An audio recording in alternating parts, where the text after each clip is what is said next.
Magandang araw sa inyong lahat. Mausisa ka ba kung ano ang wikang Blaan, wikang Mandaya at wikang Mangyan? Ang video na ito ay para sa iyo. Halina't ating lakbayin ang ilan sa mga wikang katutubo dito sa Pilipinas. Mayong adlaw sa inyong tanan. Ako si Alaza Lopez at sa pagkakataong ito, ituturo natin ang ilang pangunahing salita at parirala sa wikang Mandaya. Ang Mandaya ay isa sa mga katutubong wika sa Mindanao. Medyo kapareho ito sa Tagalog at Cebuano sa ilang aspeto, pero may sarili rin itong bokabularyo at tunog. Ang pagbigkas at tunog or ang pronunciation and sounds. May malambot at mabagal na tono kumpara sa ibang wika sa Mindanao. Gumagamit ng mga katinig at patinig na pamilyar sa Tagalog pero may mga salitang may impluensya mula sa Cebuano. Ang tunog ng ay, aw at uy ay karaniwan. Halimbawa, ang bahay sa Mandaya ay balay at ang apoy sa Mandaya ay kalayo. Ito ang mga basic na salita ng mga Mandaya. Ang tubig sa Mandaya ay danum, ang apoy ay kalayo, ang bahay ay balay, at ang saging ay saging. Ganito ang paraan ng pagsasabi natin, danum ko or water please. Sa Tagalog, magsasabi tayo ng tubig, salamat, pero sa Mandaya, danum, salamat. Ngayon, magtuturo ako ng ilang karaniwang parirala na magagamit natin sa araw-araw. Kamusta ka? Sa Tagalog ay kumusta ka? Sa Mandaya ay maayong buntag. Sa Tagalog naman ay magandang umaga. Sa Mandaya ay amping ka or sa Tagalog naman ay ingat ka. Sa Mandaya ay salamat. Ganun din sa Tagalog, ito ay salamat. At ang walang anuman sa Tagalog, sa Mandaya naman ay walay sapayan. Ngayon, magbibigay ako ng iilang paalala sa tamang pagbigkas ng wikang Mandaya. Ang mga patinig na a, e, i, o, u ay katulad sa Tagalog, pero kailangan nating ayusin o bigyang linaw ang tunog sa buong salita para mas madaling maintindihan. Halimbawa, ang danum ay hindi binibigkas natin bilang danum, kundi binibigkas natin siya bilang danum. At dyan nagtatapos ang ating pagtuturo ng mga basic na pananalita ng mga Mandaya. Ako si Alaza Lopez o kini mao ang Mandaya. Daghang salamat sa tanang naminaw sa akong gipanghisgutan karon. Dako ang akong pagpasalamat sa inyong panahon o pagtagad. Amping kamo kanunay og hinaot nga magkita-kita pag-usab sa umaabot. Mayong adlaw ug daghang salamat. Fiaflafos tagu o magandang araw sa inyong lahat. Yadagit go City Norhalisha ti Oday. At ngayon, samahan ninyo ako sa maikling paglalakbay upang makilala at matutunan ang wikang Blaan, isa sa mga katutubong wika dito sa Mindanao. So ang una kong ituturo sa inyo ay ang mga karaniwang salita na ating nagagamit tuwing tayo ay may kausap o binabati. So first is magandang araw. Sa wikang Blaan, ito ay Fiaflafos. Ang magandang hapon ay Fiaflabi. Ang magandang gabi ay Fiekifo.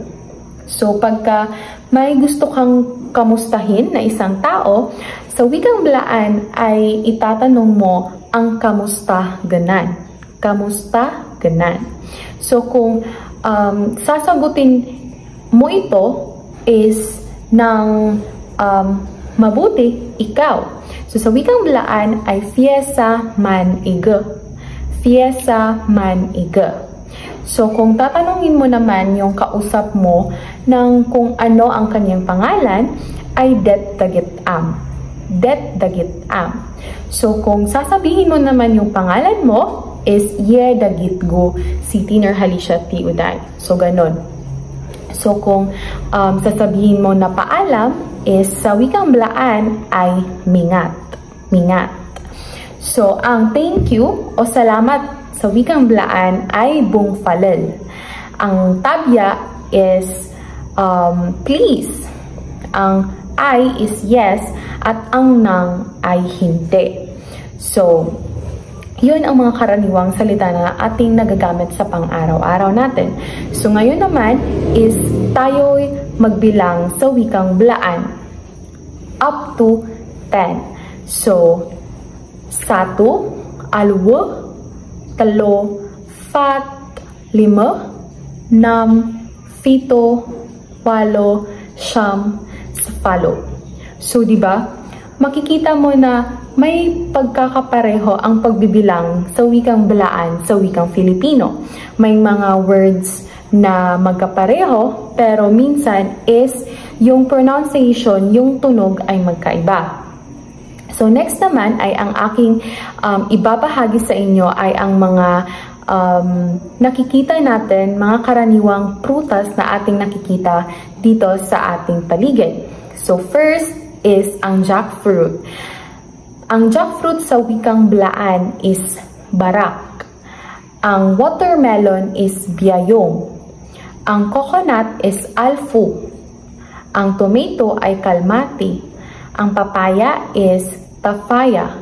Ang pineapple ay fandan. At ang strawberry ay kalmami. So, yun lang yung maibabahagi ko na mga karaniwang prutas na ating nakikita. At lastly, sa wikang Blaan ay ang I love you sa kanila is bong nawa taga. So, yun lamang po. Salamat sa pakikinig. Magandang araw po sa inyong lahat. Ako nga po pala si City Fami A. Di Mahampaw. At itong video na ito ay aking ibabahagi sa inyo ang mga language or wika ng mga mangyan. Especially sa wika or kultura or wika ng mga hanuno. Kung matatandaan natin, may walong kultura o tribo, grupo ang mangyan at isa na dito ang hanuno. So, ang mga wika na aking nahanap ay mga hanuno words or mga hanuno na wika. So, simulan na natin sa 10 halimbawa na kaunti lang pa na wika ng hanuno. Una dito ay ari. Ang meaning ng ari ay no.